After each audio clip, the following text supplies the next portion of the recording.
நாசருடைய அரசியல் வாழ்வில் மிகப்பெரிய திருப்புமுனை என்பது அவர் திருவள்ளூர் மாவட்டத்தின் மிக முக்கிய பொறுப்புகளுக்கு உயர்த்தப்பட்ட போது நிகழ்ந்துச்சு. திருவள்ளூர் மாவட்டமானது மிகப்பெரிய மாவட்டமாக இருந்ததால கட்சியோட நிர்வாக வசதிகளை பிரிக்கப்பட்ட போது திருவள்ளூர் மத்திய மாவட்ட செயலாளராக நாசர் நியமிக்கப்பட்டாரு. ஒரு மாவட்ட செயலாளராக இருப்பது என்பது சாதாரண விஷயம் இல்ல. அது கட்சியோட அடிமட்ட தொண்டர்களுக்கும் தலைமைக்கும் இடையிலான ஒரு பாலமா இருக்க வேண்டிய பொறுப்பு. இந்த பொறுப்புல இருந்த போதுதான் அவர் தன்னோட தேர்தல் வியூகங்களை வகுக்கிறதுல வல்லவர் என்பதை நிரூபிச்சாரு. 2016 சட்டமன்ற தேர்தலில் ஆவடி தொகுதியில முதன்முறையா போட்டியிட்ட போது மாநிலம் முழுவதும் நிலவிய அரசியல் அலையிலும் அதிமுகவின் பலமான அமைச்சரான மாஃபா பாண்டியராஜனை எதிர்த்து போராடினாரு. அந்த தேர்தலில் மிக குறைந்த வாக்குகள் வித்தியாசத்துல தோல்வியுற்றது அவரை தளர்வடைய செய்யல.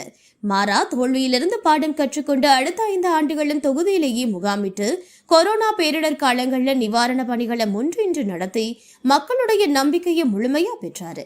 இந்த விடாமுயற்சி தான் 2021 சட்டமன்ற தேர்தலில் அவருக்கு 1 லட்சத்திற்கும் அதிகமான வாக்குகளை பெற்று தந்துச்சு.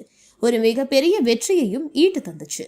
சட்டமன்ற உறுப்பினரா தேர்வான கையோடு முதல்வர் ஸ்டாலின் அவர்கள் நாசரை தன்னோட அமைச்சரவையில இணைத்து பால்வளத்துறையை வழங்கினாரு.